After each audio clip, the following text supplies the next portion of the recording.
Alléluia, bonsoir mes frères et sœurs, et que notre Seigneur Yahushua vous bénisse toutes et tous. Soyez les bienvenus encore une fois.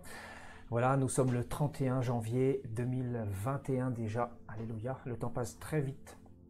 Et il est 20h19 heure de Paris, et nous allons voilà, partager sur un thème que le Seigneur m'a inspiré très récemment, donc la lutte et le combat contre les démons. Je crois que c'est un thème qui va nous faire du bien. Nous avons besoin vraiment de comprendre le combat spirituel. Voilà, nous allons parler notamment sur le combat spirituel, et je crois que nous ferons une succession de thèmes sur le combat spirituel. Il y a beaucoup de choses à dire, et voilà, nous allons vraiment partir dans la parole du Seigneur, essayer de comprendre un petit peu comment Satan procède pour nous attaquer. Nous savons qu'il met des stratégies en place pour nous mettre des bâtons dans les roues. Nous avons un ennemi commun qui s'appelle le diable. Et bien que nous ne le voyons pas travailler, mais nous ressentons ses attaques, nous ressentons les combats, les luttes. Donc d'où l'appellation de ce thème, la lutte et le combat. Voilà, la vie chrétienne, c'est une vie de lutte et de combat. Et bien sûr, contre les démons. Et donc nous allons bien sûr aller dans Éphésiens au chapitre 6, mes frères et sœurs. Éphésiens au chapitre 6.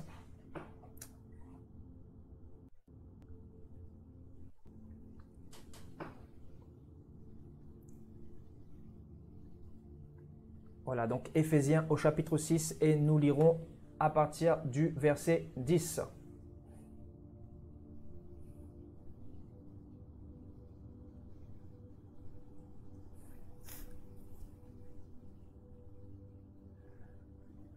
Alléluia.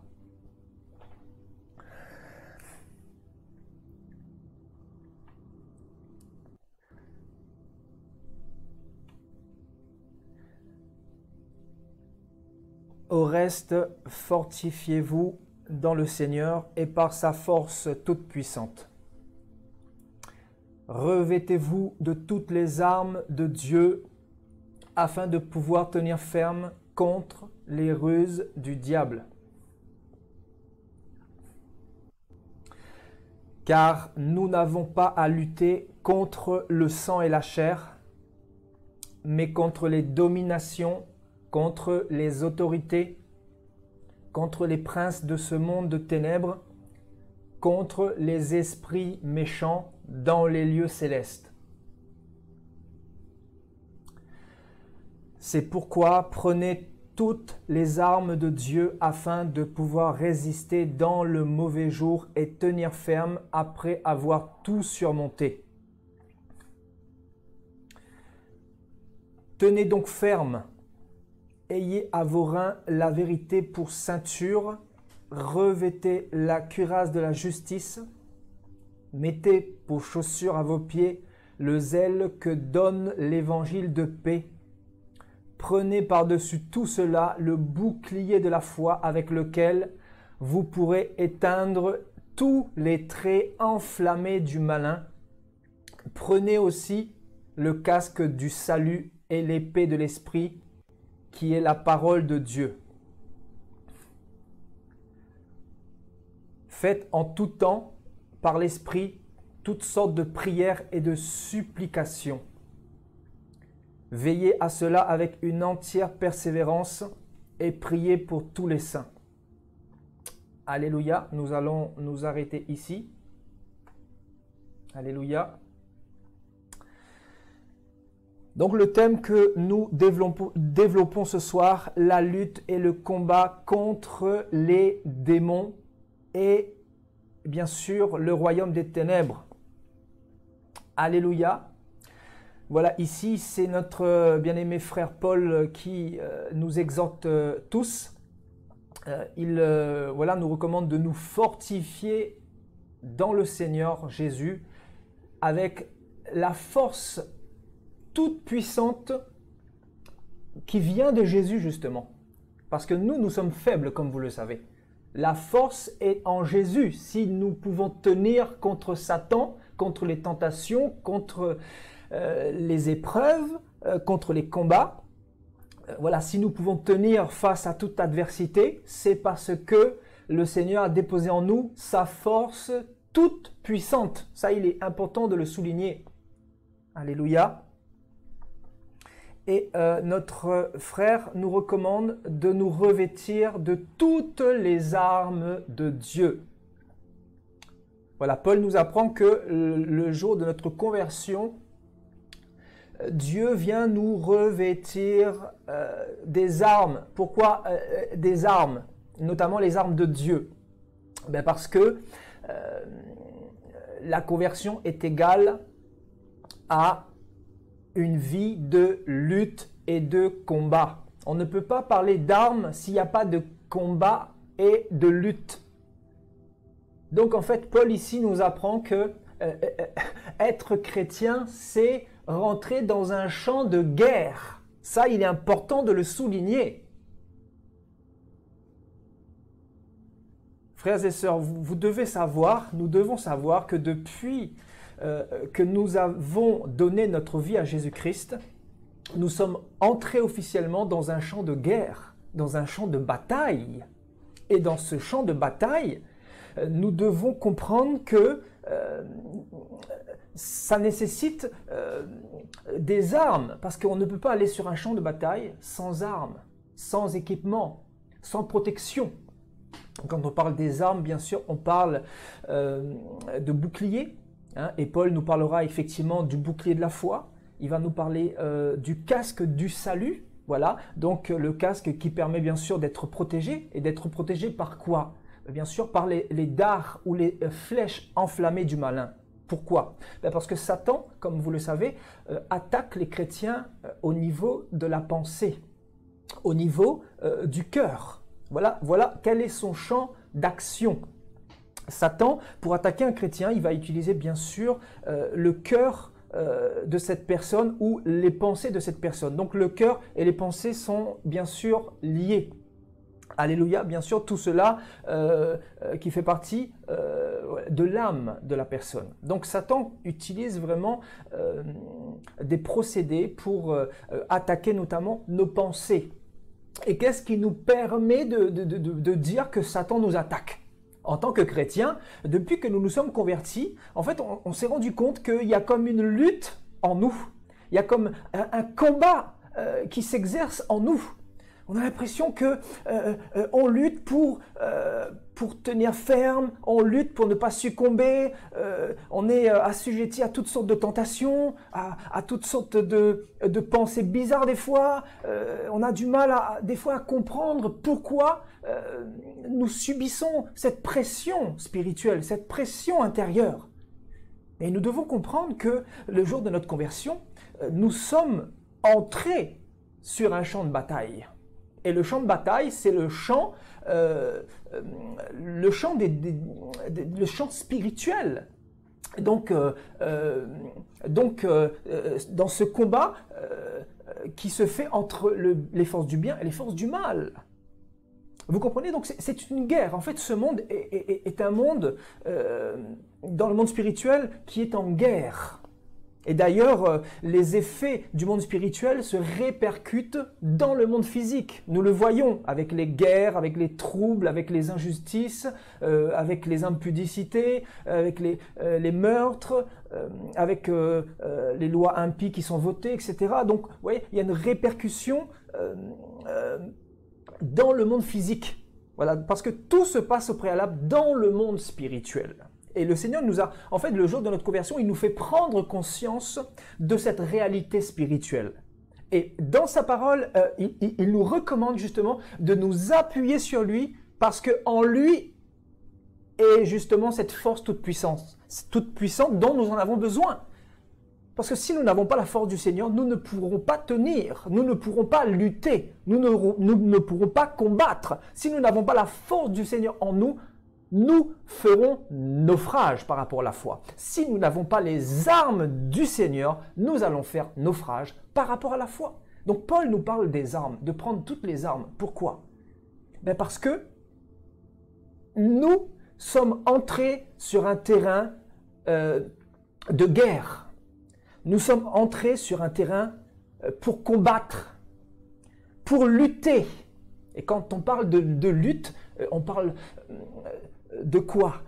On ira le voir dans ce terme grec, parce qu'il est important d'aller dans la racine pour comprendre ce que Paul a voulu nous dire ici. Quand Paul nous parle de lutte, frères et sœurs, il fait référence bien sûr au combat dans cette vie spirituelle auquel nous allons être confrontés face à l'adversité, face aux démons, face au monde invisible, face au monde spirituel, face aux ennemis qui ne veulent pas nous voir nous préparer pour le royaume des cieux, nous voir nous sanctifier. Vous voyez, donc Satan attaque dans un but bien sûr pour nous empêcher d'aller vers la lumière, parce que lui, il veut que tout le monde soit dans les ténèbres. Il veut que tout le monde périsse. Il a un projet de destruction. Il n'a pas un projet d'amour pour l'humanité. Il n'a pas un projet de salut pour l'humanité. Il n'a pas un projet pour notre bien-être. Il est notre ennemi numéro 1. Il est celui qui s'opposera à nous jusqu'à notre mort. Et Satan, depuis Adam et Ève, il ne fait que travailler. Il ne fait que mettre des projets en place. Et plusieurs, malheureusement, ignorent ces projets. Plusieurs ignorent son mode d'action. Plusieurs ignorent que le monde, en fait, est un champ de bataille. Et quand on ignore cette réalité-là, malheureusement, on tombe dans les pièges de l'ennemi et on se fait avoir. Et ce qui fait qu'il y a des personnes qui vont mourir avant le temps. Il y a des personnes qui ignorent ces réalités, qui préfèrent ignorer ces réalités qui sont évidentes, qui sont réelles. Parce que le Seigneur nous en a parlé de cette réalité dans le monde spirituel. Donc, celui qui veut ignorer, c'est à ses risques et périls. Pourquoi? Parce que Satan, lui, il fera ce qu'il a toujours voulu faire, c'est-à-dire égorger, tuer, détruire, t'empêcher de rentrer dans les plans de Dieu, t'empêcher de connaître le véritable Dieu, t'empêcher de te diriger vers le royaume des cieux, d'obtenir le salut, t'empêcher d'être heureux sur la terre, t'empêcher d'être béni sur la terre. Il a des projets vraiment pour nous combattre. Pour nous combattre. Et son champ d'action se fait bien sûr au niveau des pensées, au niveau du cœur des chrétiens. Et souvent, on reçoit des pensées, on reçoit, on reçoit des choses dans le monde spirituel et souvent on pense que cela vient de nous. Et c'est là que la lutte commence à être activée. Il y a comme un combat qui s'active en nous. On ressent qu'il y a un combat, qu'il y a une lutte. Une lutte, pourquoi? Quand on parle de lutte, on parle de résistance. Et quand on commence à lutter, on commence à résister. On ne peut pas parler de résistance s'il n'y a pas de lutte. Vous voyez, quand vous luttez avec quelqu'un, vous êtes en train de mener un combat, de mener une bataille. Alléluia. Et regardez ce que Paul dit. Regardez ce que Paul dit.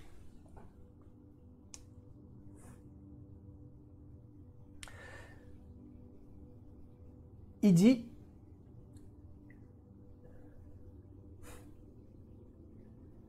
revêtez-vous de toutes les armes de Dieu afin de pouvoir tenir ferme. Vous voyez, afin de pouvoir tenir ferme contre les ruses du diable. Donc, il nous fait état d'un ennemi qui a beaucoup de ruses, qui met beaucoup de pièges en place dans le but de, bien sûr, nous détruire. Vous voyez, on a un ennemi qui est très rusé. Et Paul nous dit que pour pouvoir tenir ferme, nous devons justement prendre toutes les armes de Dieu. Toutes les armes de Dieu. Et il dira au verset 12, car nous n'avons pas à lutter. Vous voyez, il utilise ce terme lutter. Donc, nous n'avons pas à lutter contre le sang et la chair, mais contre les dominations, contre les autorités, contre les princes de ce monde de ténèbres, contre les esprits méchants dans les lieux célestes. Vous voyez? Il dit clairement que notre lutte n'est pas contre le sang et la chair,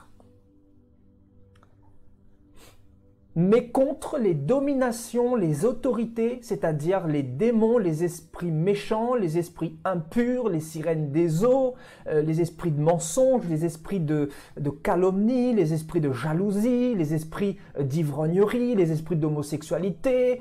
Voilà, vous avez toutes sortes de démons dans ce monde, toutes sortes de péchés qui sont liés forcément aux démons, c'est-à-dire au monde spirituel démoniaque. Vous devez savoir que derrière chaque péché, il y a un démon. Ça, c'est une réalité que nous devons savoir. Derrière chaque péché, il y a un démon. Et Paul dit, nous n'avons pas à lutter. La lutte, nous n'avons pas à lutter contre nous-mêmes, littéralement. C'est ce que Paul est en train de dire. Nous n'avons pas à lutter contre notre semblable. Ce n'est pas contre notre semblable que la guerre doit être déclarée. Ce n'est pas contre nous-mêmes que la guerre doit être déclarée. Il dit clairement, il donne la révélation que la lutte doit se faire contre les dominations, contre les autorités, contre les princes de ce monde de ténèbres, de démons, et contre les esprits méchants. Vous voyez, donc nous avons affaire à des esprits méchants, très méchants dans les lieux célestes. Dans les lieux célestes, c'est-à-dire des esprits que vous ne voyez pas à l'œil nu, mais des esprits qui sont à l'œuvre pour vous détruire. C'est pour ça que dans une semaine ou dans un mois, il y aura des moments faciles, il y a des moments où ça sera très difficile, où vous allez vivre des combats dans vos pensées, dans votre cœur, vous allez vivre des combats au milieu, je ne sais pas, de votre famille, au milieu de chrétiens, même des chrétiens soi-disant qui se disent de Jésus, qui vont commencer à vous calomnier, à vous critiquer, à vous offenser, voyez, à mettre des pièges pour vous détruire. Vous voyez, donc on se pose des questions, mais qu'est-ce qui se passe? Qu'est-ce qui se passe?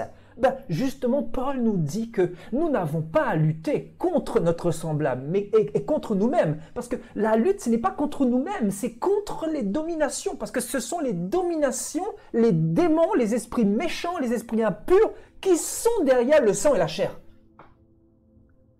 C'est-à-dire, les démons sont les influenceurs directs des conséquences que nous pouvons poser ou des actes que nous pouvons poser. Chaque acte que nous posons sont la conséquence directe liée aux esprits méchants, aux dominations dans le monde spirituel. C'est quand même incroyable.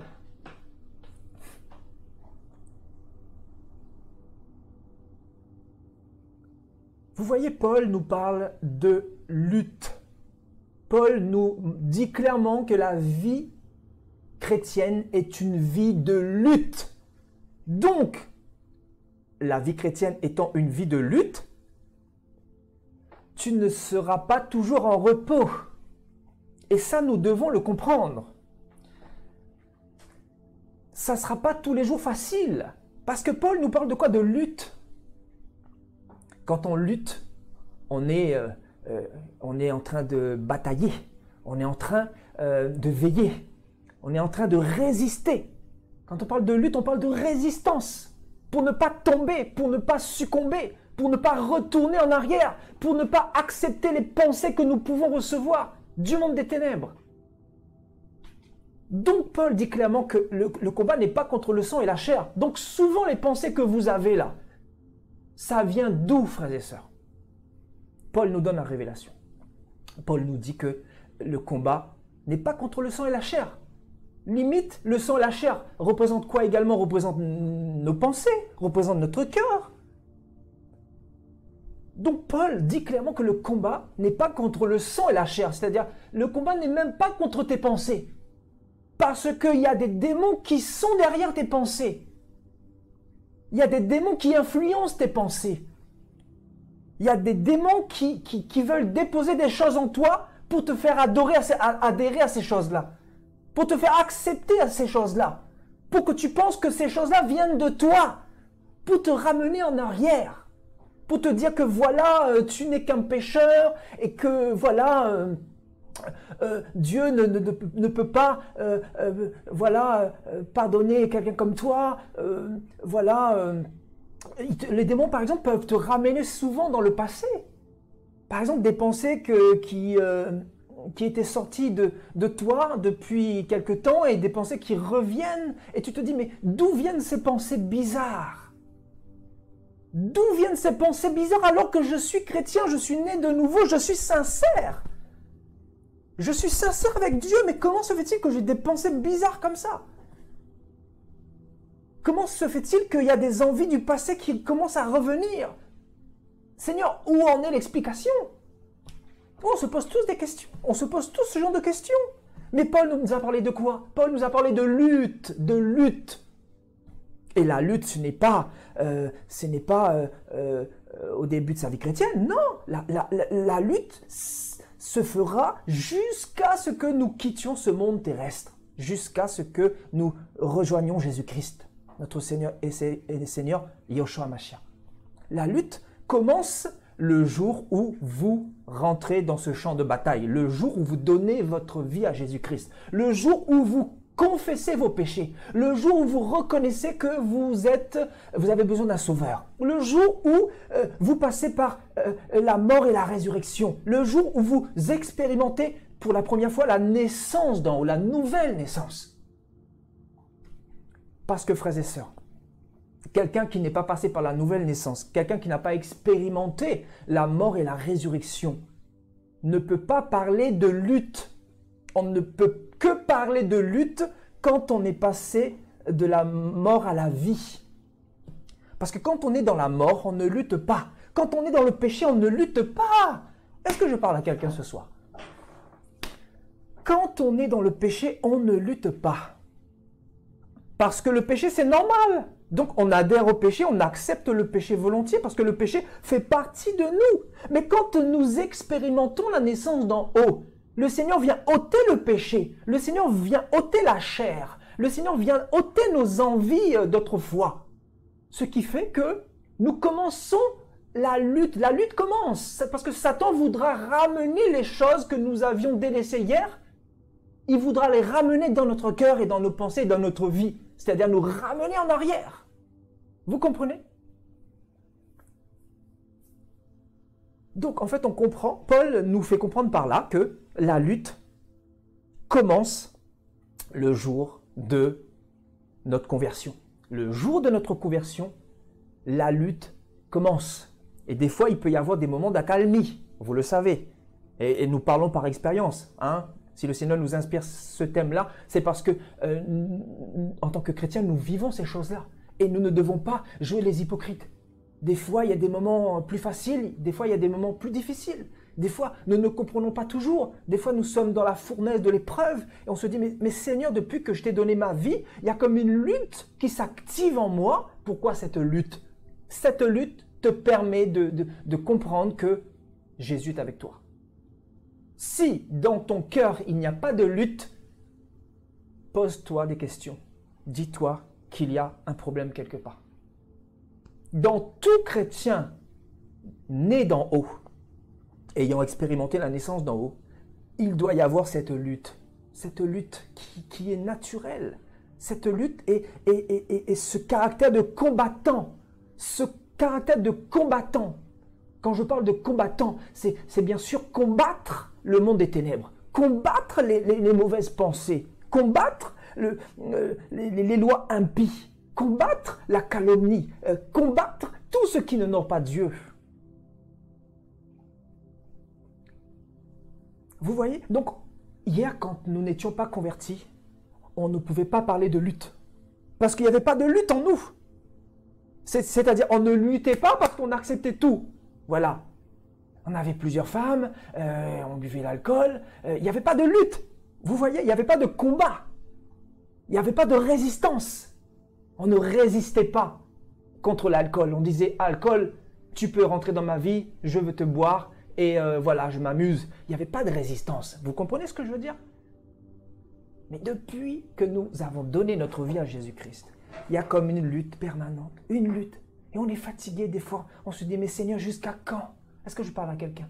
Jusqu'à quand? Jusqu'à quand, Seigneur, vais-je lutter? Seigneur, je suis fatigué. Même Paul, dans 2 Corinthiens 12, il va dire au Seigneur, Seigneur, ça fait 3 fois que je t'ai prié pour que tu éloignes ce démon loin de moi, et pourquoi tu ne le fais pas? Le Seigneur lui dira, mais ma grâce te suffit, parce que ma puissance s'accomplit dans ta faiblesse. Donc, frères et sœurs, nous devons comprendre que la vie chrétienne, c'est un champ de bataille. Et dans ce champ de bataille, Satan viendra nous attaquer par les pensées et au niveau de notre cœur. Parce que Paul dit que nous n'avons pas affaire au sang et à la chair. C'est-à-dire, ce n'est pas nous le problème souvent. Parce que notre cœur est bien disposé. Vous comprenez? Notre cœur est bien disposé. Donc, si notre cœur est bien disposé, ce n'est pas nous le problème. C'est que derrière, il y a des forces spirituelles pour nous faire croire que ces choses sont à nous. Alors, nous devons commencer le combat et la lutte. Nous devons dire à Satan, non, ces choses-là, je ne veux plus de ces choses-là. Ces choses-là, je les ai délaissées, je les ai vomies, et ces choses-là ne doivent plus être dans ma vie. Parce que Jésus-Christ m'a donné la vie et la mort n'est plus pour moi.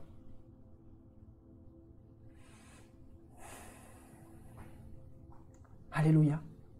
Donc la lutte, et la lutte se fait de plusieurs manières. Allons voir un petit peu ce terme grec pour comprendre un petit peu ce que Paul a voulu nous dire dans les Écritures. Alléluia, on va aller dans ce terme grec. Voilà, le grec de Paul, voilà, qui donnera quoi? Donc voilà, qui a été traduit par lutte. Et regardez bien, mes frères et sœurs, regardez bien ce qui est écrit. Vous voyez, donc, il est question de lutte.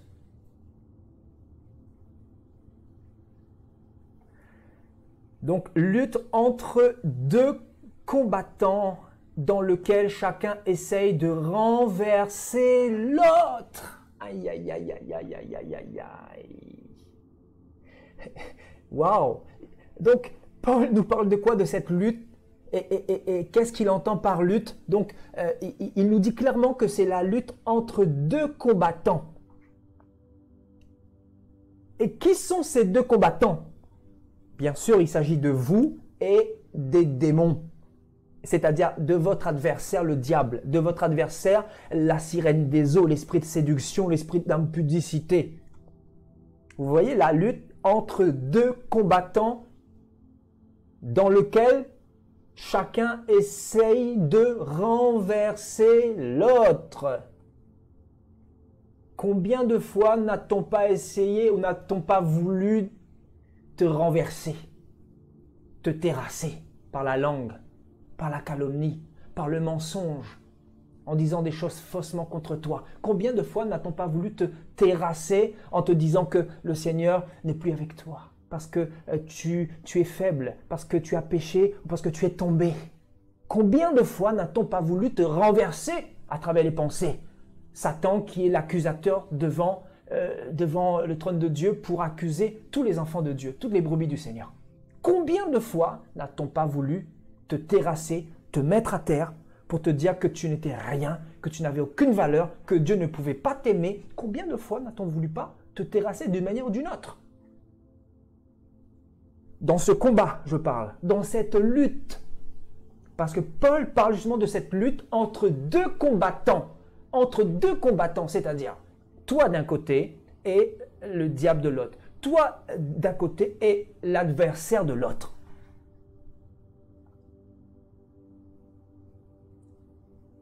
Waouh!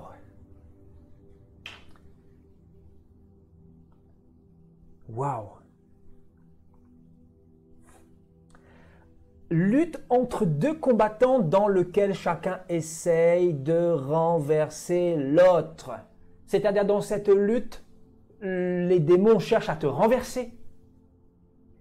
Et dans cette lutte, tu cherches à renverser les démons parce que Christ t'a donné le pouvoir de marcher sur les démons, les scorpions et sur toute la puissance de l'ennemi. C'est-à-dire, il y a une guerre pour essayer de renverser l'autre. Et c'est-à-dire, bien sûr, quand le diable ne réussira pas à te renverser aujourd'hui, il va repartir, comme le dit si bien Luc 4, on ira le voir, et il va revenir pour essayer de nouveau de te renverser.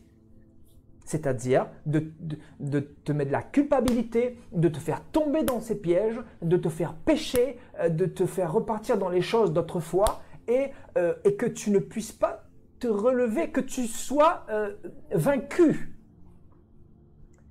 Parce que dans la lutte, il y a un vainqueur et il y a un vaincu.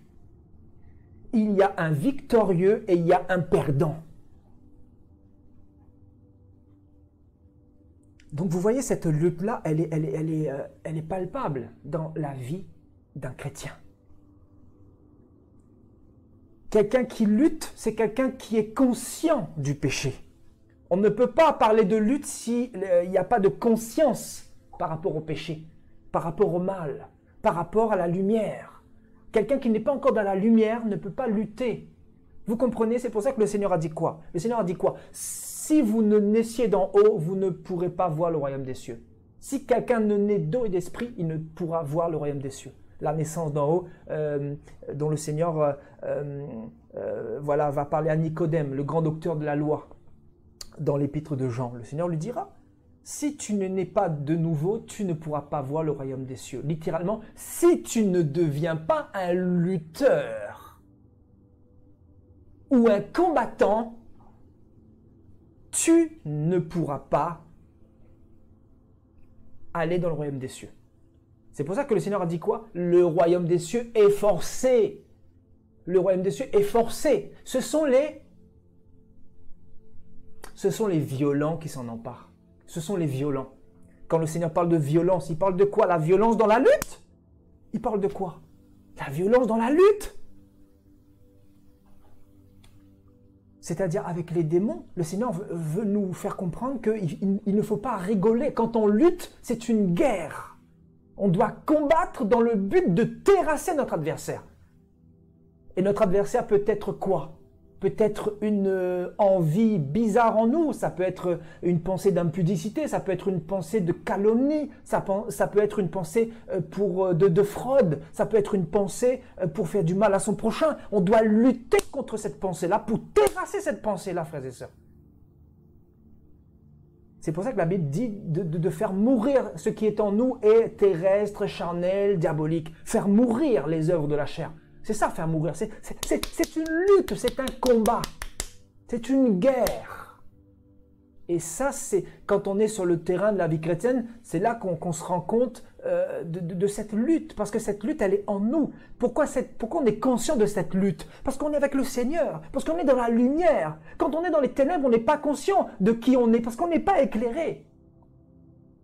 Si, par exemple, dans une pièce noire, il y a des cafards, ben les cafards se baladent tranquillement. Les cafards, les souris peuvent se balader tranquillement, en toute liberté. Mais du moment où vous activez la lumière dans cette pièce ténébreuse, ben, tout est exposé, tout est mis à la lumière. Donc forcément, ben, les cafards commencent à fuir, les souris commencent à rentrer dans des trous, etc. Pour se cacher et pour fuir. Ben, nous, c'est pareil, le Seigneur a mis la lumière en nous. Et donc forcément, quand on est la lumière, tout ce qui est ténèbres, en fait, qui voudrait rentrer en nous, ben, en fait, il y a une lutte pour empêcher cela de se faire. Pourquoi? Ben parce que la lumière éclaire les ténèbres. La lumière a pour but d'éclairer les ténèbres. Et quand tu es lumière, ben forcément tu es éveillé, tu es conscient. Et c'est pour ça qu'on peut parler de lutte. Le Seigneur a dit quoi? Vous êtes la lumière du monde. Vous êtes la lumière du monde. Si nous sommes la lumière du monde, forcément, on doit lutter avec les ténèbres. Parce que c'est nous qui avons de l'avantage sur les ténèbres. Le Seigneur a dit quoi dans la parole? La lumière a de l'avantage sur les ténèbres. Alléluia. Donc, le Seigneur nous a donné la victoire.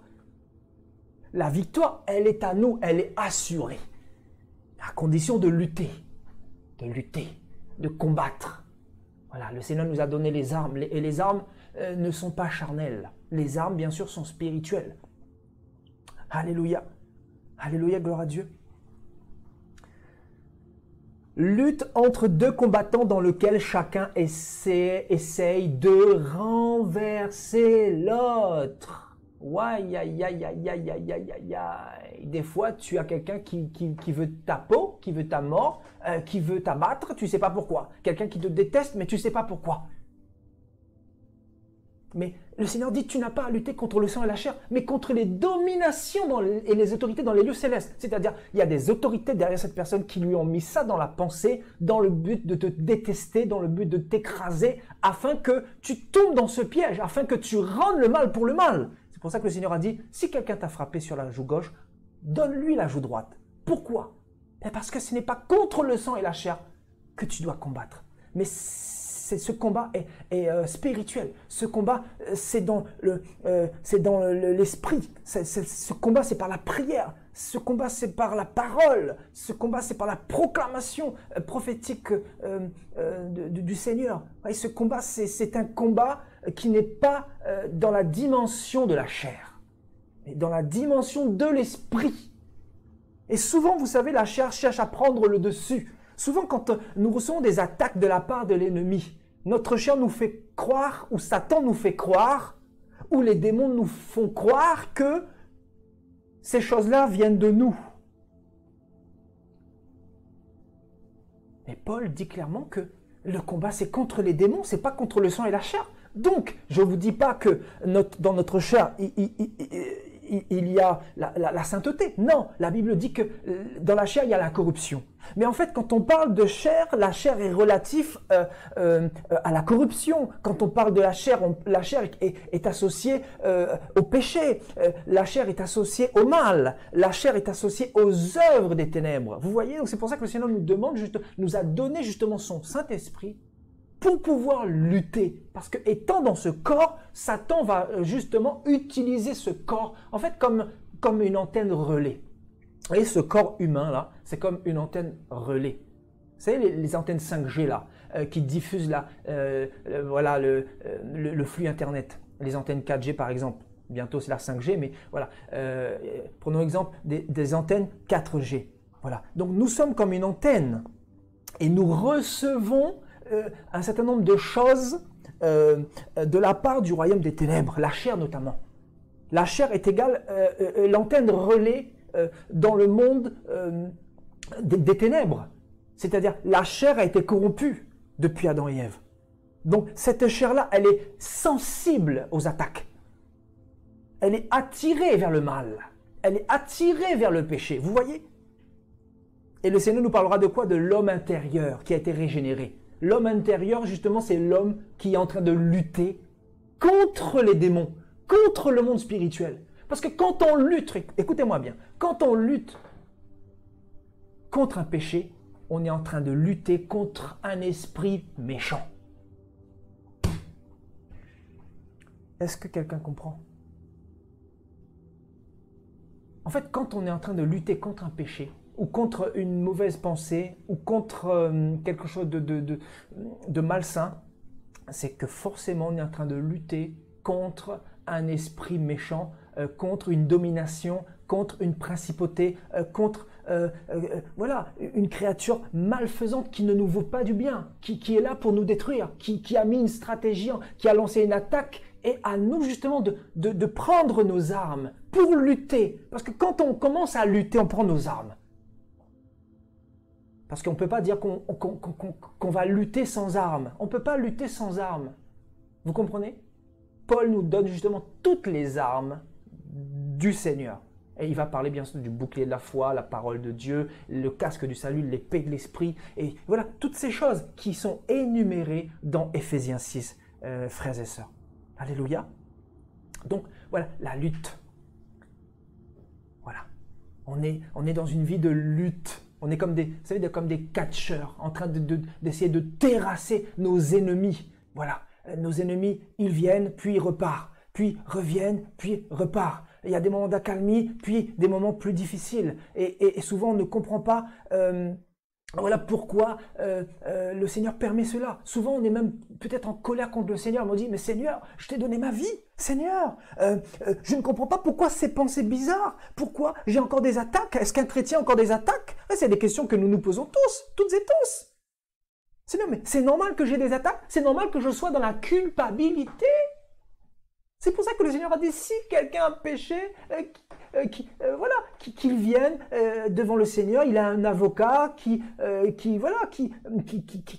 défendra justement devant le Père et qui expiera tous ses péchés, qui fera l'expiation de tous ses péchés. Si cette personne est sincère, ben, qu'il vienne devant le Seigneur. Le Seigneur est là justement pour nous relever à chaque fois. Et dans cette lutte, nous ne devons jamais baisser les bras. Nous ne devons jamais rester à terre parce que nous pouvons tomber.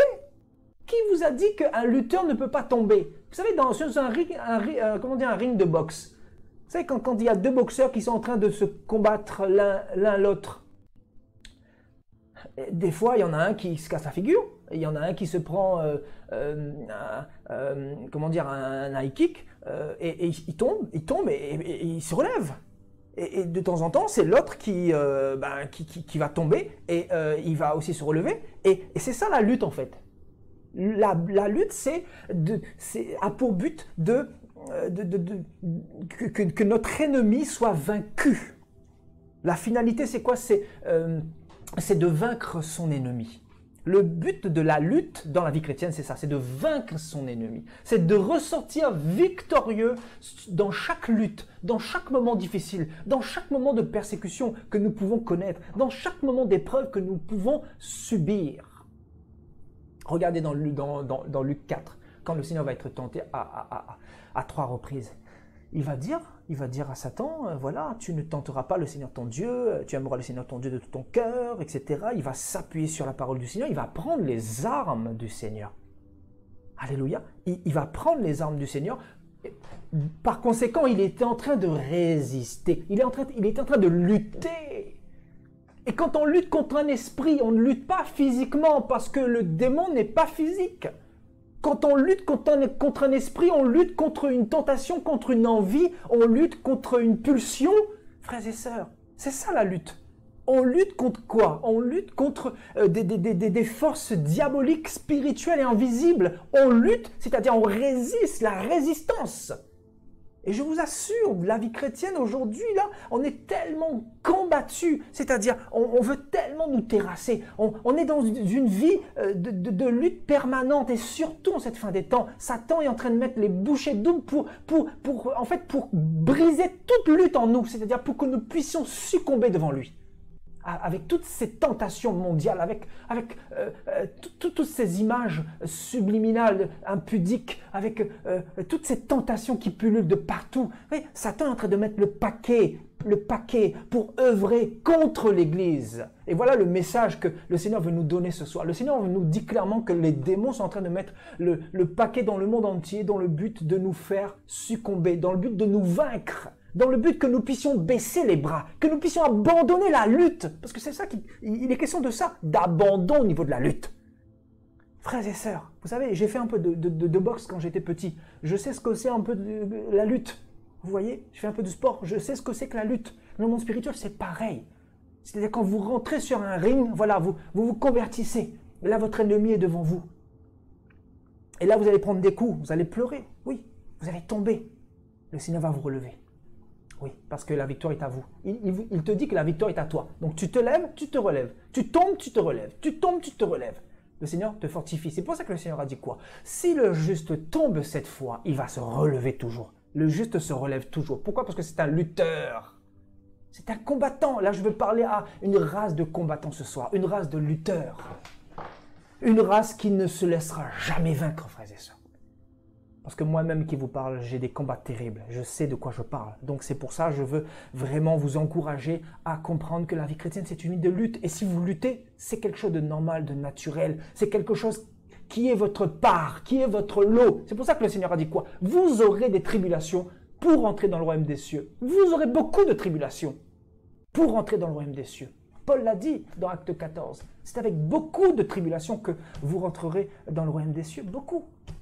Quand Paul parle de beaucoup de tribulations, il parle de beaucoup de luttes, beaucoup de combats, beaucoup d'acharnement, beaucoup de violence, avec beaucoup de violence qu'on s'accapare du royaume des cieux. Vous voyez, beaucoup de violence, beaucoup d'énergie, beaucoup de volonté, beaucoup de détermination, beaucoup de hargne, vous voyez.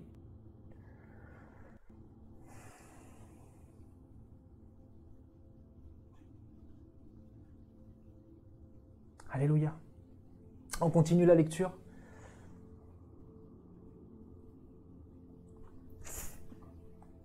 Vous voyez, lutte entre deux combattants dans lequel chacun essaye de renverser l'autre. On continue.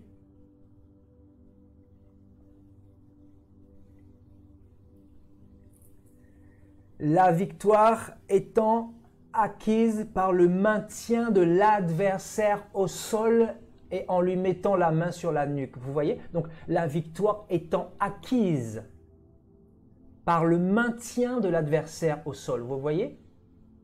Voilà. C'est quand vous avez maintenu votre adversaire au sol que vous l'avez vaincu. C'est quand tu sens que ta pulsion ou ton péché, le péché qui cherche à reprendre vie en toi et commence à être maîtrisé, commence à être contrôlé, c'est là que tu commenceras peut-être à parler de victoire. Vous voyez? La victoire étant acquise par le maintien de notre adversaire au sol, en lui mettant la main sur la nuque. L'autre phrase nous dit quoi? Le terme est transféré à la lutte du chrétien contre le pouvoir du mal. Vous voyez, la lutte du chrétien contre le pouvoir du mal. Voilà contre quoi le Seigneur nous demande de lutter. Contre les puissances du mal, contre le pouvoir du mal, contre les œuvres des démons, contre les pièges de l'ennemi.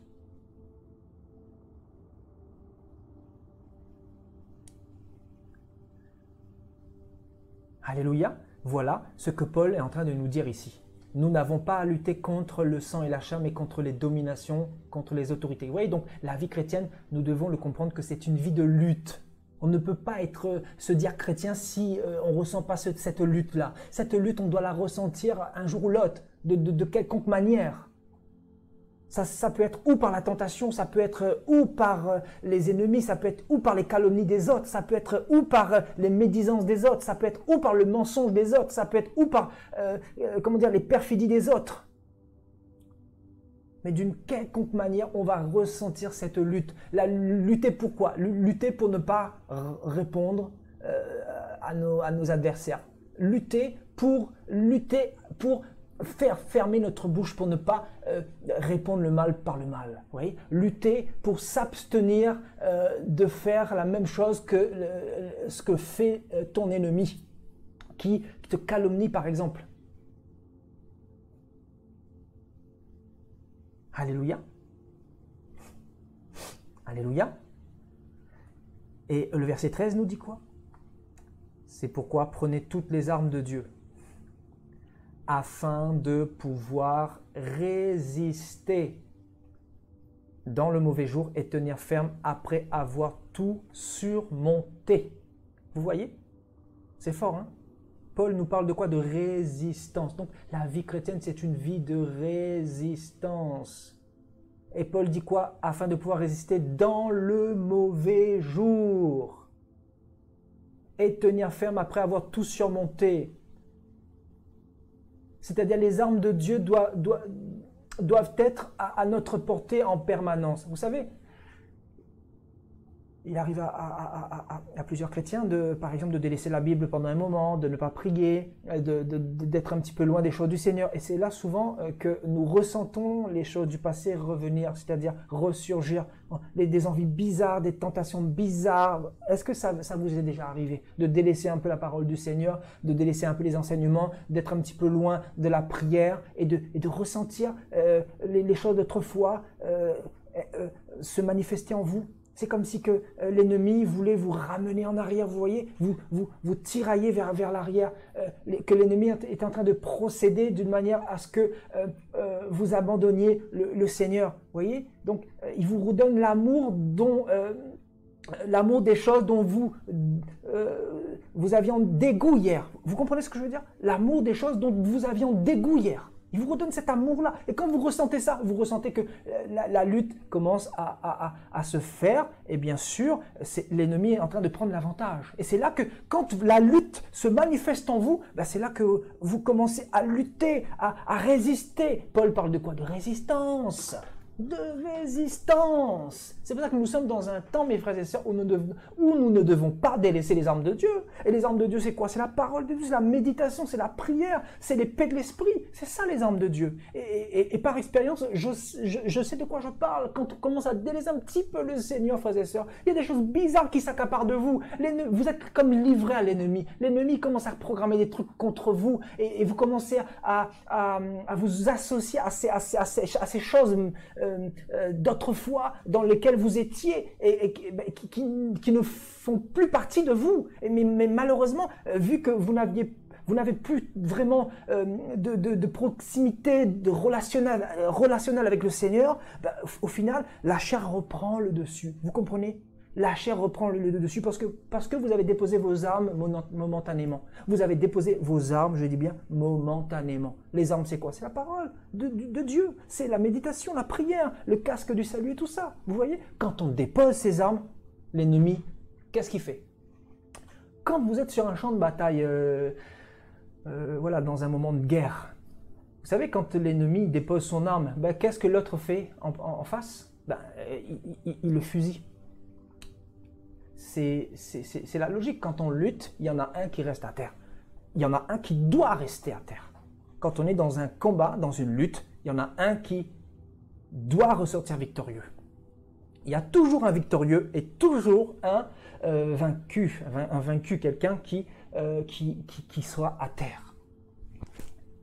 C'est pour ça que nous sommes dans un temps, frères et sœurs, où plus que jamais, nous devons garder les armes de Dieu. Ne pas tomber dans la distraction.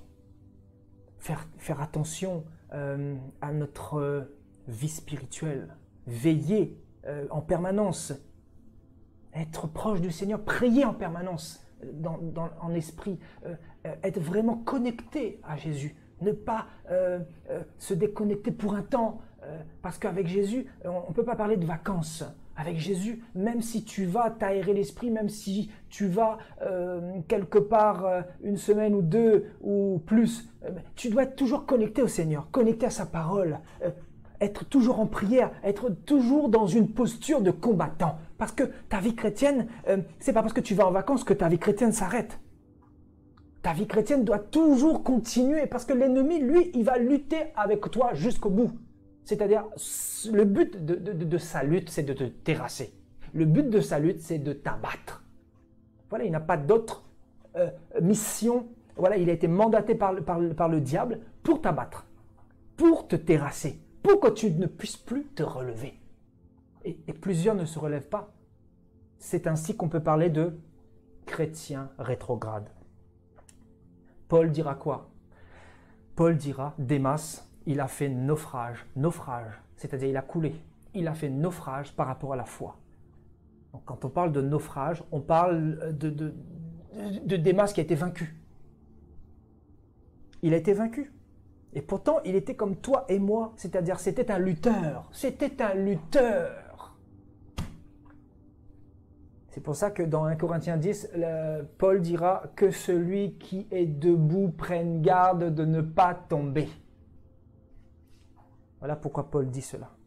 Parce qu'il y a des personnes qui étaient comme vous et moi, qui étaient zélés, qui avaient une belle onction, qui avaient un beau témoignage et du jour au lendemain, ils ont tout perdu. Ils ont tout perdu, du jour au lendemain.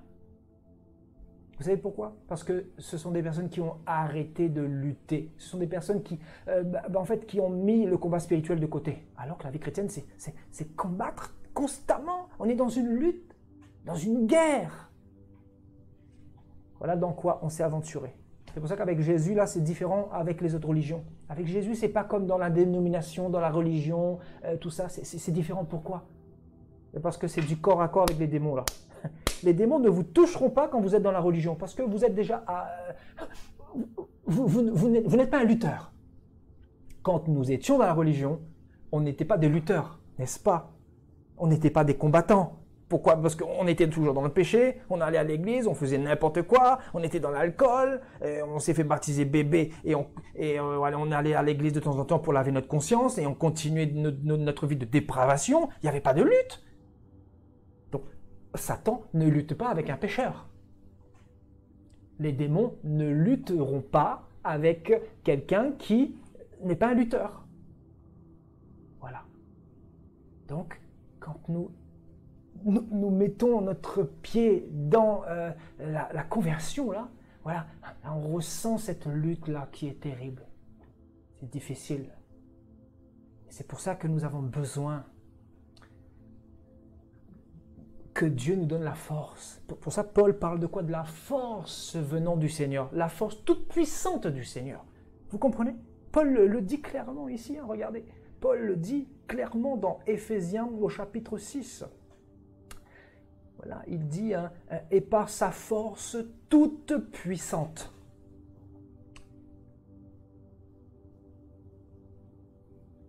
Vous voyez? Par sa force toute puissante. La force de qui? La force du Seigneur. Vous voyez? Sans sa force, nous ne pouvons pas lutter. On ne peut pas lutter. Voilà, c'est impossible. C'est pour ça que sans avoir reçu le Saint-Esprit, on ne peut pas lutter. On ne peut pas lutter, je vous dis la vérité. On ne peut pas lutter. D'ailleurs, c'est quand nous recevons l'Esprit de Dieu que nous commençons à nous apercevoir de ce que c'est que la lutte. Alléluia. Hein? N'est-ce pas? C'est quand nous recevons le Saint-Esprit que la lutte commence à se manifester de manière naturelle en nous. C'est comme si le Seigneur t'alerte, le Seigneur t'avertit, le Seigneur te donne des versets, même dans ton esprit. Le Seigneur te donne le discernement. Le Seigneur qui est la lumière, éclaire tes pensées, éclaire un petit peu l'état spirituel dans lequel tu te trouves. Et le Seigneur, en fait, il t'aime tellement que dans sa lumière, il vient te parler, il vient te dire, mon enfant, fais attention à ça, fais attention à ça. Ne tombe pas dans ce piège-là. Lutte, mon enfant, je suis avec toi. Parce que la lutte, ce n'est pas le Seigneur qui va le faire pour toi. Écoutez-moi bien. La lutte, ce n'est pas le Seigneur qui viendra la faire pour nous. C'est nous qui devons lutter. Paul l'a dit, c'est nous qui devons lutter. Et le Seigneur nous en donne la force. La force vient du Seigneur. Et c'est lui qui a remporté la bataille à la croix. Est-ce que vous comprenez? C'est lui qui a terrassé l'ennemi à la croix. Maintenant, nous avons la victoire de la croix de Golgotha et vu que le Seigneur a remporté la victoire est en nous, la victoire habite en nous. C'est pour ça que, frères et sœurs, Satan peut difficilement faire tomber un chrétien véritable. Difficilement. Il y arrive des fois, parce que c'est vrai qu'avec l'usure, il y arrive avec l'usure. C'est comme ça qu'il procède. Je vous dis la vérité. C'est avec l'usure. Avec l'usure, il travaille sur vous pendant des mois, pendant des années, pendant des fois des décennies. Il travaille sur vous à long terme. Et il va tellement travailler sur vous dans le but de vous fatiguer. Dans le but que vous soyez alourdi et accablé par les épreuves, par la fatigue, par cette lutte justement acharnée. C'est pour ça qu'il est important de comprendre qui nous sommes, notre identité. Voilà ce que nous sommes en train d'étudier ce soir, l'identité, ton identité, mon identité. Qui sommes-nous? Jésus nous a appelés à avoir quelle posture dans l'Église? Et nous luttons bien sûr pour notre salut. Le salut est personnel, le salut est individuel. Chacun doit lutter pour lui-même. Et avec tout ce que le Seigneur nous donne, les enseignements qu'il nous donne, avec la prière des uns et des autres, avec les encouragements, avec les exhortations, en fortifiant les uns les autres, en apportant une parole de réconfort, nous œuvrons dans l'Église du Seigneur. Nous travaillons de cette manière à ce que nous puissions aller dans le même sens, nous puissions grandir, nous puissions apprendre, nous puissions recevoir toutes les bonnes choses du Seigneur. Parce que le Seigneur nous aime et il veut vraiment que nous ne puissions jamais baisser les bras. Jamais baisser les bras. Quoi qu'il arrive, même si ça sera difficile, ne vous arrêtez jamais de lutter. Jamais. Jamais, frères et sœurs. Je vois des chrétiens autour de moi, c'est vrai qu'ils demandent de prier pour eux. Ils sont aussi dans des luttes. Moi aussi, j'ai mes luttes. Ils sont aussi dans leur lutte, dans leur combat. Mais nous, c'est vrai qu'on ne peut pas lutter à la place des uns et des autres. Chacun a sa lutte à faire. C'est pour ça que nous devons nous encourager, nous devons prier les uns pour les autres, nous ne devons pas accabler notre prochain qui lutte déjà, nous devons plutôt ne pas être une occasion de chute, mais plutôt pour le relever, pour l'encourager, prier pour lui, pour le fortifier, pour lui donner des conseils, pour vraiment le tirer vers le haut à notre prochain. Vous voyez, donc, dans le but que nos frères et sœurs puissent aussi continuer, parce que le combat est rude, le combat est difficile, je vous dis. C'est à l'usure que Satan réussit à avoir un chrétien. Je parle pour nous tous, mes frères et sœurs. Je vous dis, écoutez bien ce que l'Esprit du Seigneur nous dit ce soir. Satan réussit à avoir quelqu'un à l'usure. C'est-à-dire à force d'être usé par les combats. Mais sache que tu vas combattre jusqu'à la fin. Tu vas combattre jusqu'au bout. Tu vas combattre jusqu'au bout. Alors prépare-toi. Prépare-toi aux futures batailles. Prépare-toi aux futurs combats, aux futures luttes. Parce qu'il y en aura. Il y en aura. Là, aujourd'hui, tu es tranquille. Dans 6 mois, tu ne sais pas ce que Satan te prépare. Tu ne sais pas. Tu ne sais pas. Tu ne sais pas ce qui te réserve dans quelques temps. Et le Seigneur, il va permettre cela pour te façonner, pour te préparer, pour te faire grandir, pour te faire évoluer, pour que tu puisses tirer des leçons de cela. Eh ouais.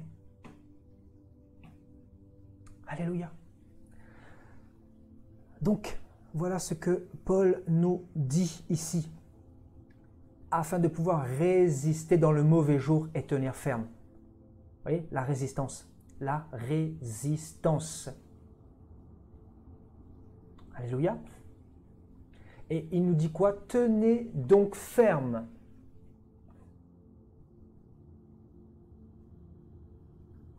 Tenez donc ferme.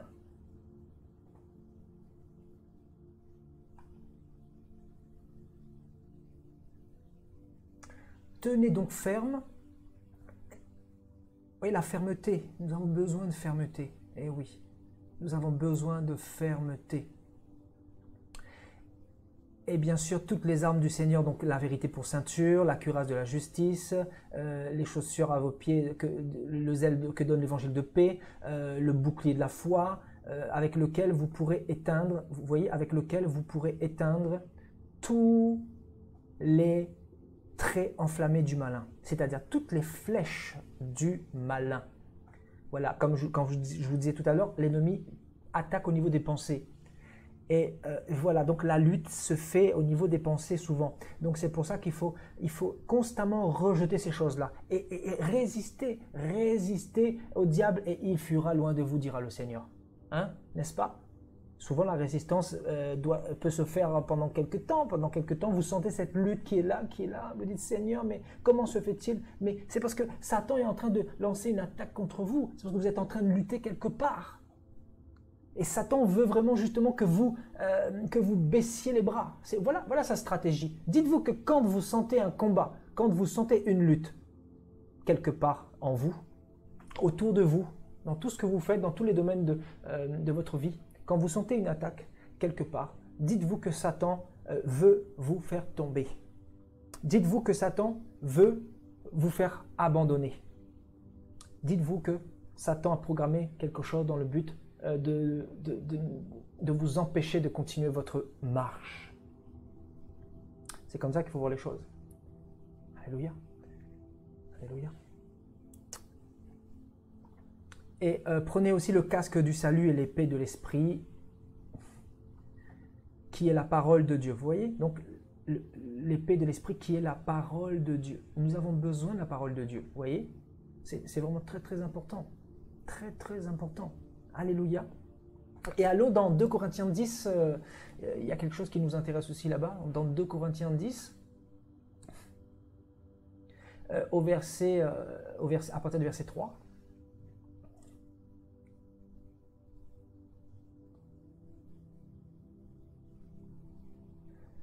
Si nous marchons dans la chair, nous ne combattons pas selon la chair. Vous voyez ce que Paul dit ici? Si nous marchons dans ce corps, nous ne combattons pas selon ce corps. Et il dit, car les armes avec lesquelles nous combattons ne sont pas charnelles. Les armes ne sont pas charnelles. Ce n'est pas avec vos poings, vos pieds, votre langue que vous allez résoudre les problèmes. Sauf si, bien sûr, avec votre langue, vous l'utilisez plutôt pour la prière, pour les proclamations, etc. Là, oui. Voilà, donc, mais elles sont puissantes par les vertus de Dieu pour renverser les forteresses. Voilà, Paul nous parle des forteresses. Les forteresses, c'est quoi là? Aïe, aïe, aïe, aïe, aïe, aïe, aïe. Que représentent les forteresses? Hein? Paul dit quoi? Regardez, nous combattons, voilà, car les armes avec lesquelles nous combattons ne sont pas charnelles. Il dit, car les armes avec lesquelles nous combattons. Donc, en fait, chaque chrétien doit posséder des armes. Il dit, un chrétien doit avoir des armes, car les armes avec lesquelles nous combattons. C'est-à-dire, chaque chrétien a des armes de manière spirituelle. De manière spirituelle, ce n'est pas charnel, frères et sœurs. Vous voyez? Il dit, car les armes avec lesquelles nous combattons, hein, du verbe combattre, allons voir aussi dans le grec là ce que nous dit la parole. Vous voyez, donc il dit, car les armes avec lesquelles nous combattons, du verbe combattre, le combat, hein, quand on parle de combat, on parle de guerre, on parle de lutte également, ça rejoint la lutte, n'est-ce pas, hein? Donc, allons aussi dans le grec ici, allons voir un peu ce que veut nous dire ce terme combattre. Voilà, donc voilà, il est dit donc faire une expédition militaire. Vous voyez, en fait, nous sommes comme des soldats. Nous sommes des soldats. Nous sommes des militaires. Nous sommes une armée. Hein? Quand le Seigneur dit dans la parole qu'il est l'Éternel des armées, oui, ben, c'est qu'il a aussi son armée. Son armée, c'est qui, hein? L'armée qui va être avec le Seigneur là, dans Apocalypse, Apocalypse 20 là-bas, quand nous allons revenir avec le Seigneur pour combattre l'Antichrist là. Cette armée dont il est question, c'est nous, hein? Ce sont les saints. Hein? Ce sont les saints, c'est-à-dire ceux qui sont revêtus de fin lin. Donc, ce sont les saints. Donc, nous sommes les soldats de Yahushua, les soldats de Yahweh, les soldats de Elohim, les soldats de Jésus-Christ de Nazareth, les soldats du Très-Haut, les soldats du Créateur, mes frères et sœurs. Voilà, nous sommes les soldats du Très-Haut.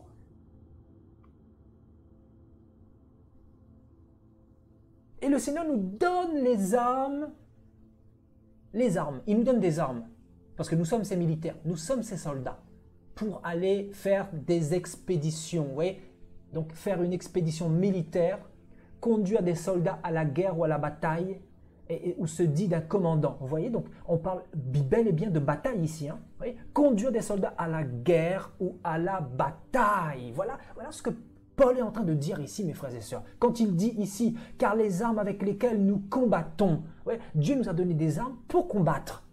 Et pourquoi combattre? Et combattre qui? Voilà, on nous donne la révélation ici. Hein? Combattre qui? Ben, combattre, bien sûr, nos ennemis, comme vous le savez, en étant soldats de Yahushua. Et le Seigneur nous conduit, tels des soldats, à la guerre ou à la bataille. C'est-à-dire sur un champ de bataille, sur le champ des démons. En fait, nous sommes dans une vie chrétienne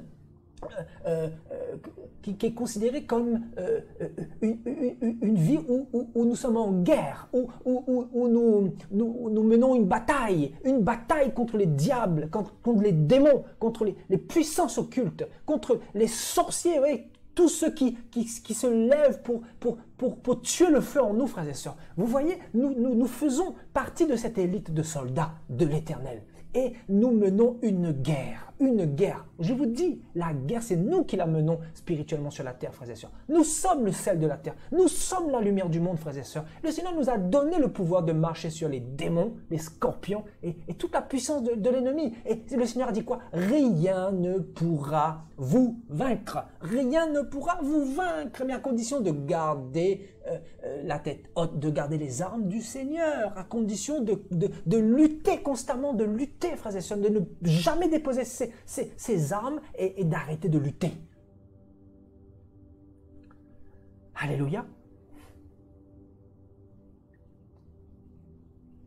Oui, on peut avoir des faiblesses. Oui, on peut tomber. Mais quand on tombe, on se relève. Le lutteur, il va toujours se relever parce que l'Éternel lui en donnera toujours la force.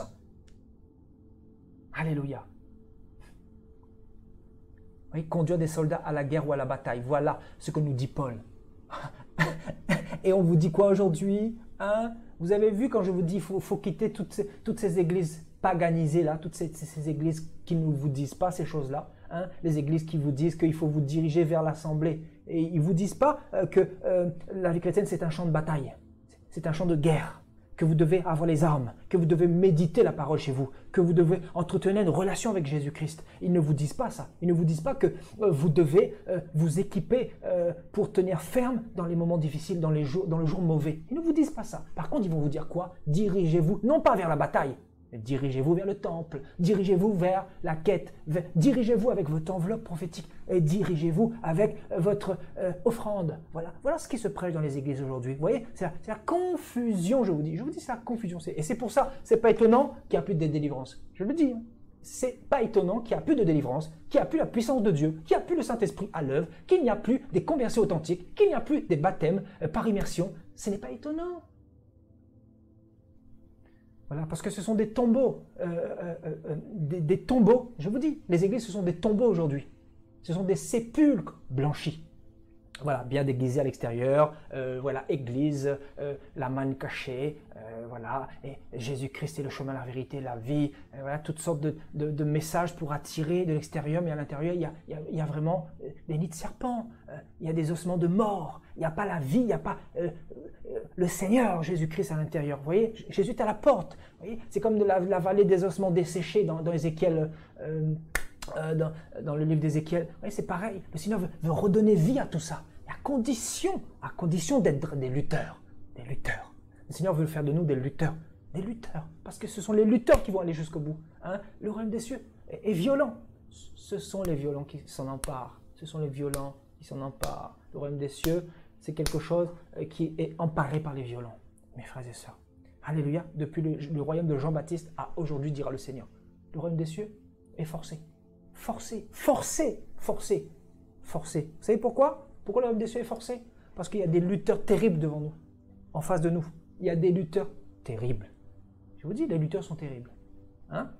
Les lutteurs peuvent être la sirène des eaux, peuvent être les esprits d'impudicité, peuvent être les esprits d'adultère, peuvent être les esprits de mensonge, les esprits de fraude. Je ne sais pas, les lutteurs peuvent être quoi?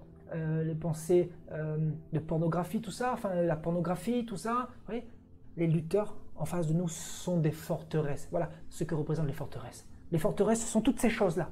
Toutes ces choses-là. Mais aussi, les forteresses peuvent être symbolisées par nos familles, les gens qui nous combattent, les gens qui ne nous comprennent pas, les gens qui nous critiquent, les gens qui veulent nous ramener en arrière. Mes frères et sœurs, on lutte de partout. On lutte de partout.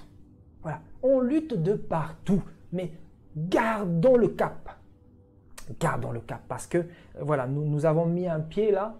Le jour de notre conversion, on ne nous a pas dit ça. On nous a dit ouais, convertis-toi, tout va aller très bien, voilà. Tous tes problèmes vont rentrer dans l'ordre. Oui, oui. Le Seigneur n'a pas dit que tes problèmes ne vont pas rentrer dans l'ordre. Mais le Seigneur te dit que les combats, tu vas en avoir beaucoup. Parce qu'il veut. En fait, le jour où tu te convertis, le Seigneur a déjà rétabli ta vie.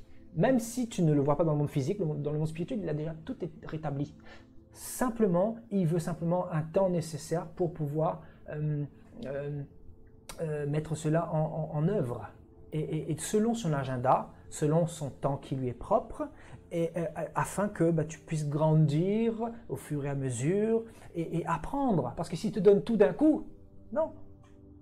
Voilà, c'est dans les épreuves qu'on apprend. C'est dans le combat qu'on devient un combattant. C'est dans la lutte qu'on devient un lutteur. Hein? N'est-ce pas? Alléluia. Alléluia.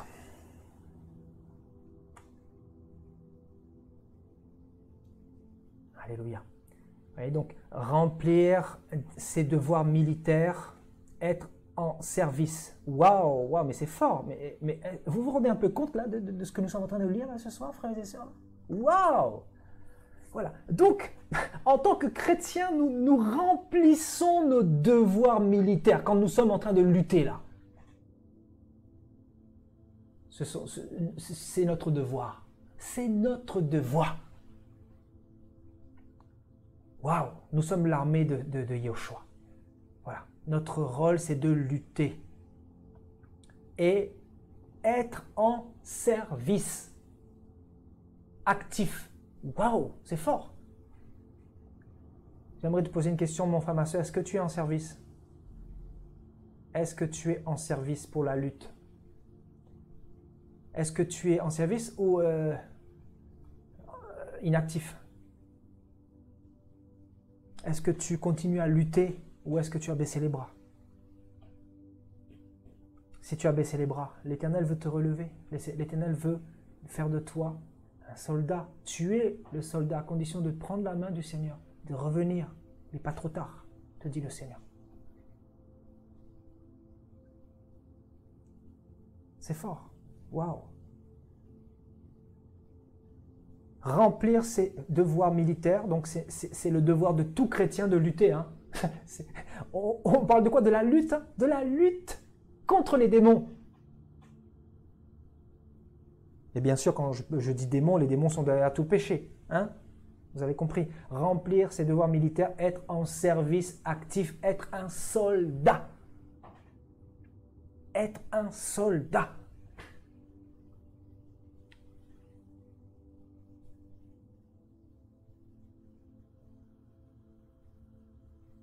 Alléluia.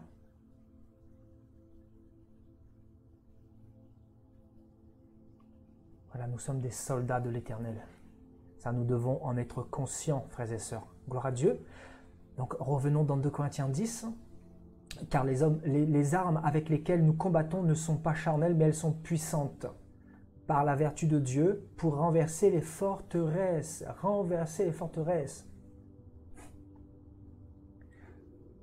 Et il dit, nous renversons les raisonnements et toute hauteur qui s'élève contre la connaissance de Dieu. Et nous amenons toute pensée captive à l'obéissance de Christ. Vous voyez, donc, voilà, les forteresses doivent être renversées cette année. Alléluia.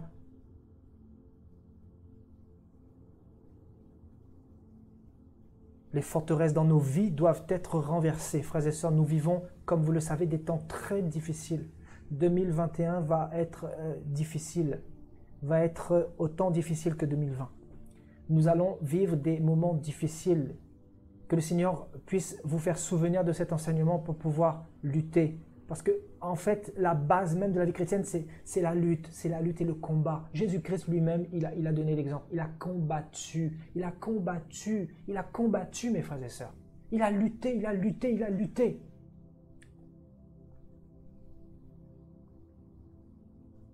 Alléluia, il a lutté. Il nous a donné l'exemple. Et le Seigneur, vous savez, dans Apocalypse 2 et 3 là-bas, il dira quoi?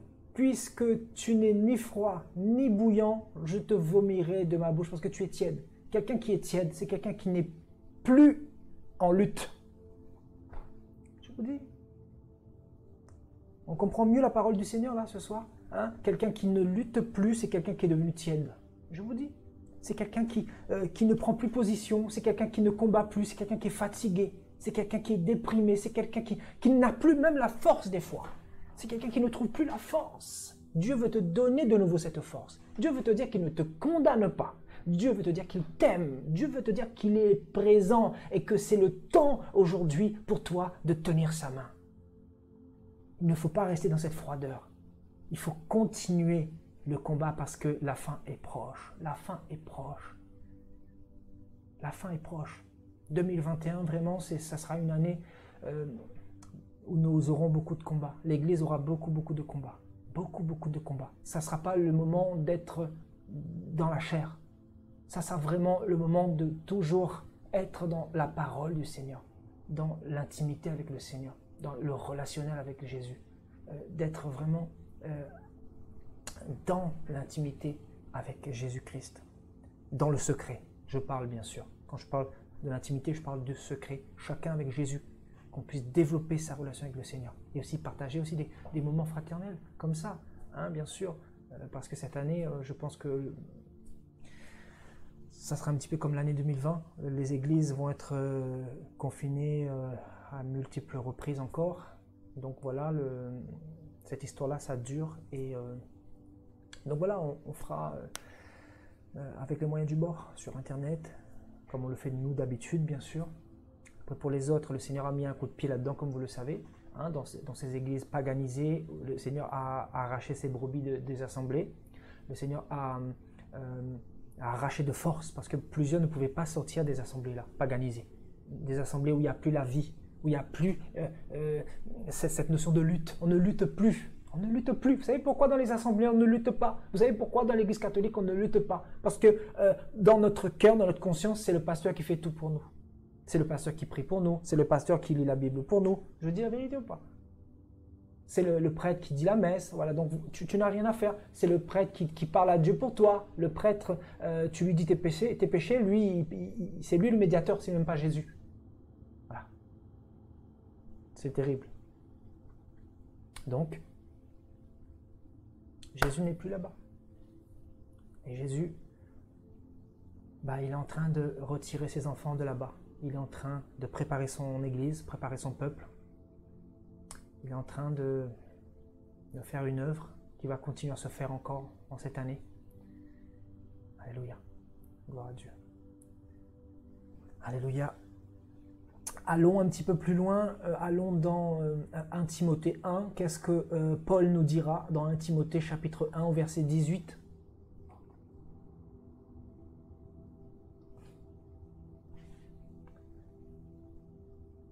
1 Timothée au chapitre 1 au verset 18. Le commandement que je t'adresse, Timothée, mon enfant, selon les prophéties faites précédemment à ton sujet, c'est que d'après elles, tu combattes le bon combat. Waouh, waouh, waouh, waouh. Oh, c'est fort, c'est fort. Tu combattes le bon combat en gardant la foi et une bonne conscience. On va parler bientôt de la conscience là, dans le chrétien. On va parler de ça. C'est vraiment un thème aussi très très profond où il y a beaucoup de choses à dire. On va parler de ça. Donc, Paul dit clairement à Timothée, selon les prophéties qui ont été faites à ton sujet, tu dois combattre le bon combat de la foi. Tu dois être dans la posture d'un combattant. Voilà ce que Paul est en train de dire à Timothée. Sois dans la posture d'un combattant. Ne te refroidis pas. Ne te relâche pas. Ne dépose pas tes armes malgré les difficultés, malgré les attaques, malgré les on-dit des hommes, malgré les calomnies des hommes, malgré qu'on te frappe, malgré qu'on puisse te faire toutes les abominations inimaginables. Garde la foi. Combat. Sois toujours un combattant en gardant la foi. Vous voyez ? Quand on parle de combattre, c'est quelqu'un qui combat, quelqu'un qui lutte, c'est quelqu'un qui garde la foi. Combattre, c'est garder la foi. Quand on perd la foi, quand on abandonne la foi, on ne combat plus. Vous savez, le Seigneur a dit quoi? Quand le Fils de l'homme reviendra, trouvera-t-il la foi sur la terre? Je répète, quand le Fils de l'homme reviendra, trouvera-t-il la foi de nouveau sur la terre? Est-ce que le Seigneur va retrouver la foi? Quand le Seigneur parle de foi, il parle de lutte, de combat. Est-ce qu'il va retrouver des combattants? Est-ce qu'il va retrouver les soldats? Les soldats. Aïe, aïe, aïe, aïe, aïe, aïe, aïe, aïe, aïe. Oh, j'aimerais dire à quelqu'un ce soir que le Seigneur revient chercher une armée bientôt, prochainement. Le Seigneur revient chercher des soldats, non pas des chrétiens. Est-ce que vous comprenez mon langage? Le Seigneur reviendra chercher bientôt des soldats, des soldates. Aïe, aïe, aïe, aïe, aïe, aïe. Le Seigneur revient chercher des soldats, des combattants, des lutteurs, des soldats qui ont beaucoup pleuré, qui ont reçu beaucoup de coups, oui. Et la Bible dit que Jésus essuiera toutes tes larmes dans le ciel. Des soldats qui auront beaucoup gémi, des soldats qui sont tombés à plusieurs reprises, mais qui se sont toujours relevés. Des soldats qui ont tenu les armes jusqu'au bout, qui ont tenu le fusil d'assaut jusqu'au bout. Des chrétiens qui n'ont pas capitulé. Des chrétiens qui ont gardé la tête haute. Et surtout la confiance. La confiance, c'est important. La confiance dans les épreuves. Peu importe ce qu'on peut vous faire. Il faut toujours être dans la posture d'un combattant. Vous tombez, vous vous relevez. Le Seigneur me fortifie aussi ce soir à travers cette exhortation. Parce que c'est important de le comprendre. C'est important de le comprendre. Comment peut-on parler de chrétiens qui tombent? C'est parce que ces chrétiens étaient en train de combattre. Un chrétien ne peut pas tomber s'il n'était pas au préalable dans un combat. Vous comprenez? Waouh! C'est-à-dire, oui, tu es tombé, mon frère, ma soeur. Tu es peut-être tombé. Je suis peut-être tombé hier. Nous avons peut-être tombé. Nous avons peut-être été faibles. Mais relevons-nous. Nous sommes une armée de lutteurs et de combattants. Voilà ce que le Seigneur est en train de nous dire ce soir. Alléluia. Une armée de combattants. Et je dis bien, la Bible dit clairement que si le juste tombe 7 fois, il se relèvera toujours. L'armée de l'Éternel n'abandonne pas. Je vous dis la vérité. L'armée de l'Éternel n'abandonne pas. C'est difficile, mes frères et sœurs. C'est très, très difficile. Je vous dis, plus le temps passe là, plus on ressent les forteresses, plus on ressent les hauteurs, les dominations, plus on ressent cette pression. Je vous dis la vérité, plus on ressent les combats, les attaques. De toutes parts, ça fuse. Mes frères et sœurs, on lutte. On est là. On est là par la grâce de Dieu, bien sûr. Par la grâce de Dieu. Par la grâce de Dieu. Par la force que Dieu nous donne. Alléluia. On est là. Voilà, Jésus reviendra chercher bientôt une armée de soldats. J'espère que ce message t'encourage ce soir. T'encourage. Et si tu es tombé, relève-toi. N'oublie pas que tu es un lutteur, que tu es un soldat, un soldate, un combattant, une combattante, et que tu as des armes. Et si tu es encore là ce soir, si tu es là pour écouter ce message, c'est parce que tu as gardé la foi jusqu'à maintenant. Et si tu as baissé les bras, relève-toi. Tu es un lutteur. Tu es un lutteur depuis que tu as donné ta vie à Jésus. Tu es un lutteur. On ne t'a pas dit ça hier. Tu ne le savais peut-être pas. Mais aujourd'hui, le Seigneur te dit, j'ai fait de toi un lutteur. Je t'ai donné la force pour être un lutteur. Je t'ai donné la force pour écraser le diable, pour écraser le serpent, pour écraser la tentation, pour écraser le péché, pour écraser les langues de vipère, pour écraser la malédiction. Je t'ai donné la force pour pouvoir vaincre tous tes ennemis. Et ils te feront la guerre, mais ils ne pourront pas te vaincre. Parce que je suis avec toi, dit l'Éternel. Je suis avec toi, dit l'Éternel. Alléluia. Gloire à Dieu. Alléluia. Gloire à Dieu. On va terminer. Voilà. On va terminer. Voilà. Donc, tu combattes le bon combat en gardant la foi et une bonne conscience. Une bonne conscience. Alléluia. On va parler de ça prochainement. Là, la bonne conscience. Alléluia. C'est très, très important qu'on puisse parler de ça. La bonne conscience que nous devons avoir. Voilà. Pour ne pas être troublé par les attaques. Voilà. Quelqu'un qui a une bonne conscience, c'est quelqu'un qui va toujours se relever. La conscience, c'est vraiment le centre même, la bonne conscience, je dis bien la bonne conscience. C'est vraiment l'élément indispensable dans la vie d'un chrétien. Pour pouvoir toujours surmonter, avancer, évoluer, grandir. Alléluia. Alléluia. Parce que si nous n'avons pas bonne conscience, justement, il y a la culpabilité qui commence à arriver. Et quelqu'un qui est dans la culpabilité, c'est quelqu'un qui va combattre, mais en étant épuisé, en étant fatigué. Parce qu'en face, on lui lance toutes sortes de pensées pour se décourager. Oui, tu n'es pas capable, tu n'en vaux pas la peine, voilà, tu es pécheresse, voilà, Jésus ne veut plus de toi, voilà, tu n'es plus capable de combattre. Voilà comment ça t'en parle, mes frères et sœurs. Voilà comment ça t'en parle, mes frères et sœurs. Alléluia. Allons pour terminer dans 2 Timothée au chapitre... voilà. Vous voyez, donc, voilà, avant d'aller là-bas, on nous dit cette conscience, quelques-uns l'ont perdue et ils ont fait naufrage par rapport à la foi. Vous voyez, donc, Hyménée et Alexandre, ainsi bien sûr que Démas. Il y a quelques exemples dans la parole de personnes qui ont arrêté de lutter. Voilà, qui ont arrêté tout simplement de lutter.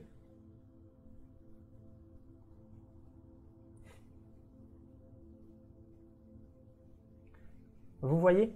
Est-ce que, mes frères et sœurs, vous voulez faire partie de ces hommes-là, Hyménée et Alexandre, ainsi que Démas, qui ont abandonné le Seigneur pour le siècle présent et aussi pour le monde, et aussi pour les femmes, pour le péché, pour la luxure? Est-ce que vous voulez faire partie? Est-ce que nous voulons faire partie de ces hommes-là? Moi, personnellement, je vous dis clairement, non. Oui, c'est difficile. Mais j'ai choisi Jésus-Christ et je veux aller au bout avec le Seigneur. Vous, je ne sais pas, mais moi, je veux vraiment aller au bout. Je vais essayer de tout faire pour aller au bout. C'est pas facile, mais le Seigneur nous en donne la force, la capacité. Vous voyez? Donc, voilà. Il y a des hommes qui ont fait naufrage. C'est terrible. C'est quelque chose de terrible. Je ne sais pas si vous vous rendez compte un peu là. Naufrage. Naufrage par rapport à la foi. C'est-à-dire, ils ont coulé. Quelqu'un qui coule, c'est quelqu'un qui meurt spirituellement, tout simplement. Voilà. C'est triste. Alléluia. Donc, allons dans 2 Timothée au chapitre 2 pour terminer. Au verset 1. Toi donc, mon enfant, fortifie-toi dans la grâce qui est en Jésus-Christ.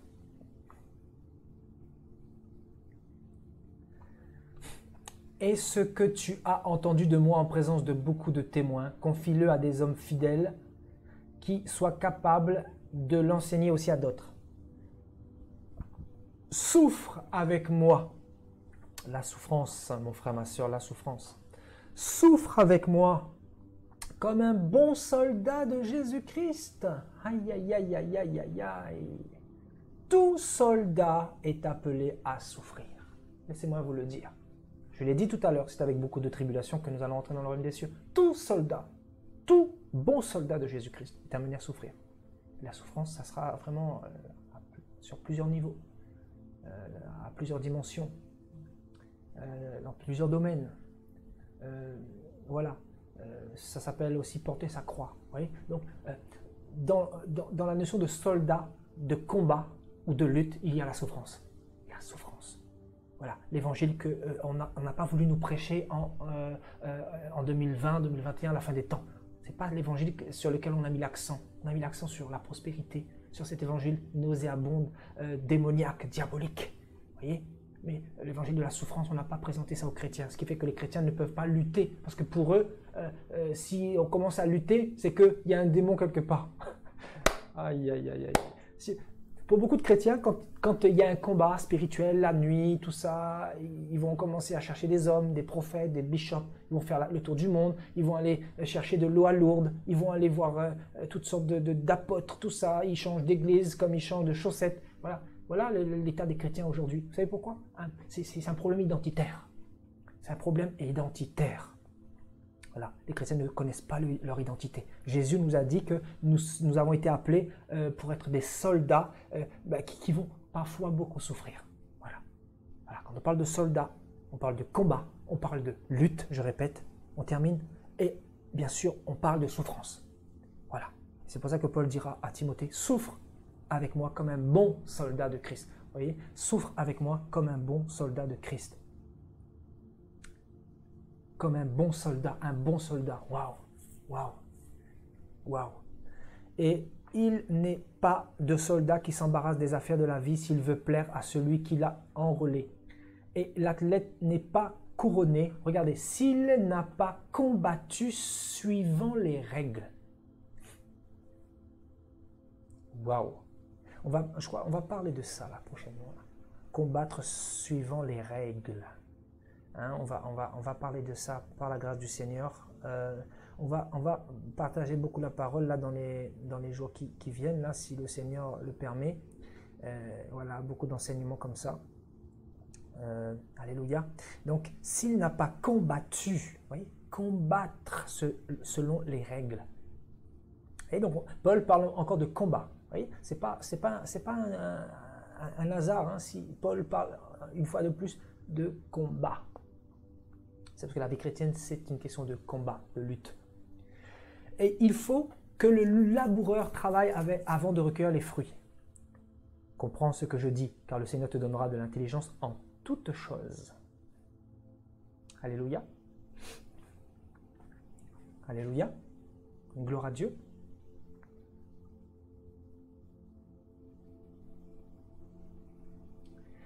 Et on termine, hein. On va voir encore 2 versets ici, là. Alléluia. Donc, combattre suivant les règles. Suivant les règles. Allons ici. On va voir encore quelques versets là. Voilà, quelques versets faisant référence au combat. Voilà, Jacques 4 par exemple. Jacques nous dit quoi dans Jacques 4, verset 1? D'où viennent les luttes et d'où viennent les querelles parmi vous? N'est-ce pas vos passions qui combattent dans vos membres? Voilà, ce terme grec est aussi utilisé pour les passions qui combattent dans notre corps. Bien sûr, et les passions là, bien sûr, c'est lié au monde démoniaque, bien sûr. C'est la convoitise, tout ça, c'est lié au monde démoniaque. Voilà, c'est-à-dire les démons qui viennent nourrir ça, si vous voulez. Les démons qui viennent encourager ça. Les démons qui viennent vraiment mettre l'accent là-dessus pour détourner notre attention de Jésus-Christ sur ces choses-là. Alléluia. Et pour terminer, 1 Pierre 2,11 qui parle aussi de combat ou de guerre. Hein, voilà. Donc, bien-aimés, je vous exhorte comme voyageurs et étrangers sur la terre à vous abstenir des convoitises charnelles qui combattent ou qui font la guerre à l'âme. Vous voyez, c'est toujours ce terme grec là, ce terme combattre ou faire la guerre. Hein, voilà, faire la guerre. Donc, on nous parle des convoitises de la chair qui font la guerre à notre âme. Alléluia. Donc, effectivement, il y a plusieurs choses qui nous combattent, si vous voulez. Il y a nos passions, il y a les convoitises. Paul parle de ces choses-là. Vous voyez, c'est écrit. Donc, on est combattu par beaucoup de choses. On lutte avec plusieurs forteresses. On lutte avec plusieurs choses. On lutte avec beaucoup d'ennemis, vous voyez, parce que quand on parle de la convoitise, c'est un ennemi. Quand on parle de passion, c'est un ennemi. Quand on parle des démons, ce sont des ennemis. Quand on parle de domination, ce sont des ennemis. Voilà, on a plusieurs ennemis, mais qui sont liés bien sûr au monde démoniaque et au péché.